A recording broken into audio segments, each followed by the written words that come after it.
o Missão de Renan Santos realiza neste sábado o primeiro congresso do partido.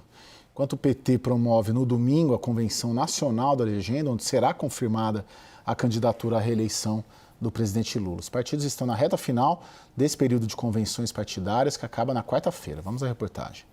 Qual é a tese do Partido Missão? O Missão promove neste sábado um congresso para apresentar o Livro Amarelo, um conjunto de escritos e propostas que serve de base para o plano de governo de Renan Santos. Tomasse o poder de quem humilha a gente diariamente. Se Romeu Zema e Ronaldo Caiado buscam se diferenciar de Flávio Bolsonaro ao se apresentarem como a direita raiz ou a direita viável para derrotar o PT, Renan trata o candidato do PL como mais um do Centrão e se coloca como um nome independente.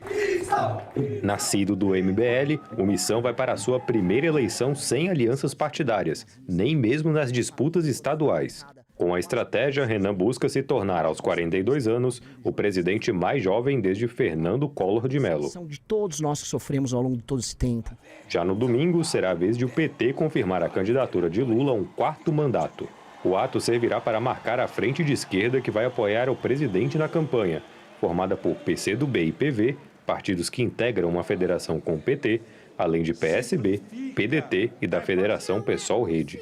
A estratégia é mudar o eixo da Frente pela Democracia, utilizada contra Jair Bolsonaro em 2022, pela defesa da soberania, com críticas a Donald Trump e a outras influências externas. Aos 80 anos, Lula diz que, ganhando ou não, esta será sua última candidatura. Todos nós aqui No campo econômico, Renan tem como norte uma PEC do deputado Kim Kataguiri, um dos fundadores do Missão, que propõe um ajuste fiscal trilionário até 2031. Depois de passar por ele, nós já passamos. O plano prevê desvincular benefícios do salário mínimo e cortar isenções fiscais, ao mesmo tempo em que propõe a criação de polos industriais semelhantes à Zona Franca de Manaus, na região Nordeste. Já a campanha de Lula ainda alinha a comunicação sobre os rumos da economia. Uma ala do PT, ligada ao ex-ministro Fernando Haddad, defende um aperto fiscal maior para reduzir a relação dívida-PIB e criar condições para uma economia mais sustentável. Enquanto outra, representada pelo coordenador do plano de governo, Sérgio Gabrielli, defende que se dê mais atenção para questões como o peso das emendas sobre o orçamento. Cristiano, se a gente comparar, vamos começar pelo Lula, com todos os adversários que o Lula teve, principalmente nesse século, talvez seja a oposição esteja dando o candidato mais fácil de ser abatido da história política do Lula? Eu acredito, Caio, pode ser até uma derrota, vamos dizer assim, anunciada, sei lá, algumas pessoas estão falando, né? Mas eu acredito que essa eleição, por mais que o presidente Lula esteja liderando as pesquisas, eu acho que vai ser uma das eleições mais difíceis que o PT vai enfrentar. E eu digo isso, Caio, pelo seguinte, o governo também ele enfrenta problemas. Veja que o governo lançou um conjunto de medidas superando aí 200 bilhões de reais. E quando a gente olha as simulações de segundo turno, que eu acho as mais interessantes para a gente ver, porque mostra o que o candidato agrega, mostra no limite o que... Então, o presidente Lula está com um empate técnico em todos os candidatos, com exceção do Renan Santos, que é menos conhecido, né? Mas com o Zema, com o Caiado e com o Flávio, está lá. Então, alguns erros, eventualmente acidente de percurso, talvez alterem um pouco esse quadro. E a gente viu nessa semana 2 inquéritos contra o filho do presidente. Não envolve diretamente o presidente, mas eu acho que pode criar um abalo. E outro ponto interessante que a gente precisa ser observado é que o índice de rejeição do presidente Lula é muito alto. E o governo está terminando sem uma marca. Então, pode até ser uma eleição onde o presidente talvez se sinta mais confortável, mas eu acho que não é bem isso. A gente tem uma eleição bem apertada, onde o presidente Lula tem um índice de rejeição muito alto. E por mais que ele tenha gastado muito em programas e também em propaganda, vale dizer que foi esse ano o maior gasto da história de propaganda do governo e mesmo assim ele está encontrando algumas dificuldades. Sim. Então eu não compro a ideia também de que é uma eleição tão fácil. Eu acho que vai ser uma eleição bem difícil. Eu me refiro ao candidato, talvez até mais do que a campanha, porque é um candidato, se a gente comparar com os que o Lula já concorreu, José Serra, Geraldo Alckmin, que o petismo, né, também, Aécio, o próprio Bolsonaro, enquanto presidente da República, né, com a máquina toda na mão, e você pega um senador que tem muitas fragilidades, né, muitas fragilidades de processos, até fragilidades pessoais, que a gente observa o Flávio, essa semana conversando aí com essas lideranças todas do Centrão, é a primeira vez que o Flávio fez um gesto para uma senadora, talvez a senadora mais importante do Congresso, ou a mulher mais importante, das políticas mais importantes do Brasil, foi a primeira vez disso até que ele fez um meia-culpa nessa reunião. Ele não se mobiliza, ele não é o pai. Ele não é o pai, porque o pai tem ali toda, né, a aura e tudo mais. E o Flávio, ele tem ele é um filho, ele é um herdeiro, né, político, tem um sobrenome. Agora, o Sérgio, ainda antes da gente entrar no Renan, eu queria te ouvir, uma das questões que tem me chamado a atenção neste ano especificamente é a forma como a esquerda se reorganizou nas redes, que é uma área que você atua profissionalmente muito bem, nos ajuda inclusive com os dados da AP Exata aqui no WW e para a CNN. O que aconteceu, né? Há 10 anos, vamos dizer assim, 15 anos, lá Carlos Bolsonaro, o pessoal todo se estruturou muito bem nas redes sociais. A direita dominava, o bolsonarismo dominou, a esquerda não conseguia respirar nas redes. De lá para cá, o que aconteceu, né? Hoje parece ver a direita não consegue, ou no mínimo empata, em termos de narrativa e de versões e dimensões positivas, negativas nas redes. Qual que é o cenário e o que a esquerda fez para conseguir conquistar isso? Não, Caio, a esquerda primeiro aprendeu, né? Ou seja, 2018 foi uma surpresa para a esquerda, 2022 ela já se estabeleceu melhor, tinha um candidato forte à direita, e neste momento a direita está muito fragmentada, né? Isso facilita, ou seja, se você tem uma fragmentação num campo político, né, com brigas internas dentro desse campo, e você tem um outro lado que fala praticamente sozinho, abarcando aí uma união dentro desse espectro no qual esse candidato se posiciona, é muito mais fácil você ter essa dominância do que se fala nas redes, inclusive se unir, né, unir os militantes contra eventuais questões que são colocadas. E o que eu vejo do Flávio é que, apesar dele abarcar o voto antibolsonarista, o voto antilulista ainda está em dúvida em relação a ele. Há realmente muita reticência se o Flávio seria realmente capaz de vencer o Lula no segundo turno. Uma coisa que me chamou a atenção, Caio, é que no último domingo teve a convenção do PSD, que lançou o Ronaldo Caiado, nós analisamos as redes para entender como é que estava aquilo. E o Caiado, ele criticou o Lula e o Bolsonaro, ou seja, provocou a militância retrucou, e quando nós olhamos os dados, 35% das pessoas que comentaram essa questão estavam favoráveis ao Caiado. Então, mostra que há um centro aí que está muito em dúvida em relação ao Flávio. Estou te lançando aqui, hein, Caio, quase. Há muitas dúvidas em relação ao Flávio e, realmente, esse público que vai decidir a eleição poderá dar uma vitória a um candidato que talvez não esteja ainda no radar, como a gente está vendo. Eu acredito que isso possa acontecer por conta da rejeição grande dos dois principais candidatos e por conta desse contexto de um centro que quer alguém diferenciado. Pode ser que aconteça. A questão vem justamente da possibilidade de organização nas redes. É preciso que candidatos que estejam fora desses polos se organizem um pouco melhor. Eu acho que o Renan já tem uma organização bastante interessante, fez uma pré-campanha de muita visibilidade, chega como uma liderança consolidada na sua convenção e tem feito a diferença com algumas propostas que tem colocado e pautado a população. Então, eu acho que há um caminho para se colocar temas nas redes e as coisas podem ser equilibradas aqui para frente, mas realmente essa fragmentação da direita acaba sendo muito prejudicial para esse campo político. Jussara, o próprio Sérgio e o Cristiano citaram essa questão do governo, do Lulinha, acho que o Cristiano. O governo está vacinado? Está preparado?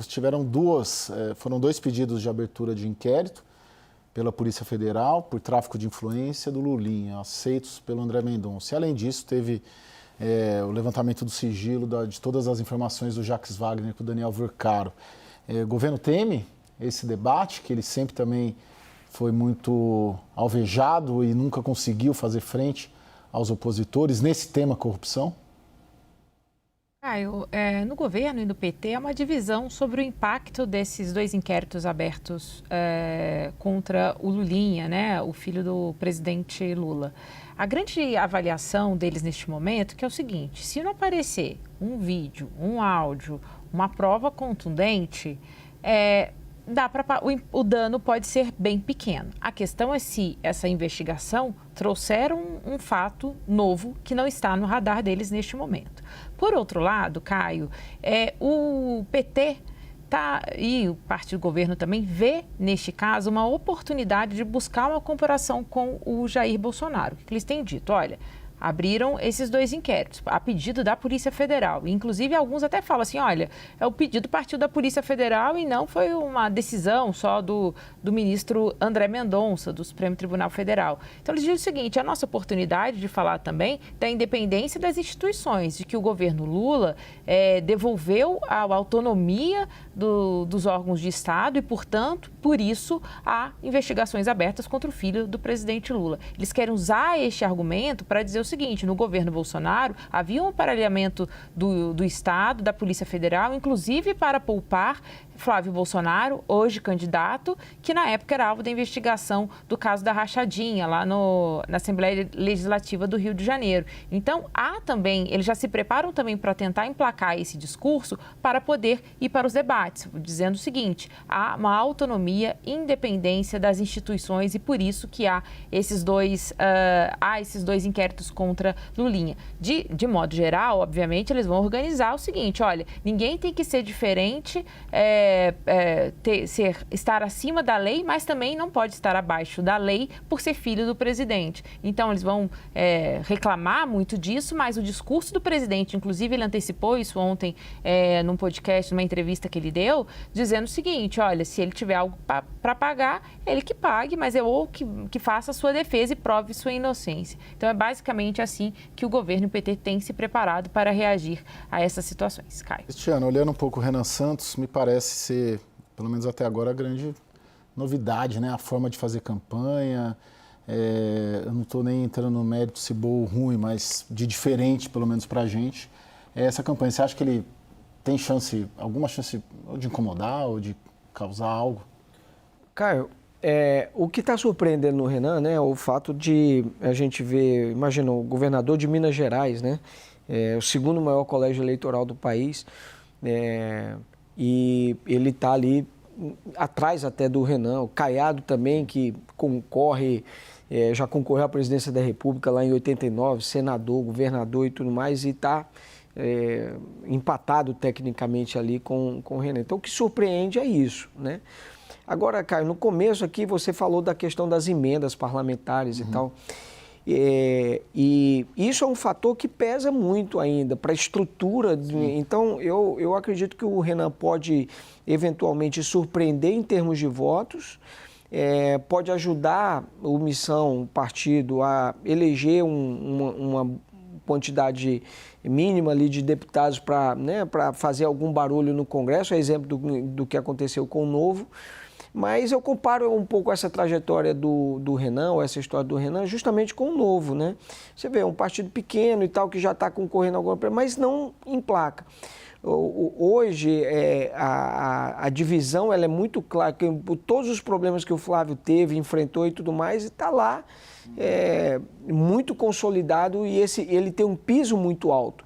É difícil que uma candidatura dessa, seja do Renan ou qualquer outro nesse campo, que supere esses candidatos, a não ser que algo de muito grave apareça envolvendo o Flávio, que aí pode fazer com que ele desidrate de uma forma muito abrupta, o que não é o caso, quer dizer, parece que não vai ter essa situação. Então, eu não acredito que a gente vá ter uma novidade, uma grande surpresa, né? E mesmo o Renan indo bem nas mídias sociais, mas o Flávio também ainda já herda uma estrutura de mídia social muito forte que também o projeta e também mantém ele ali numa posição de destaque em relação aos outros candidatos. Ô Sérgio, como o Renan performa nas redes em relação ao bolsonarismo?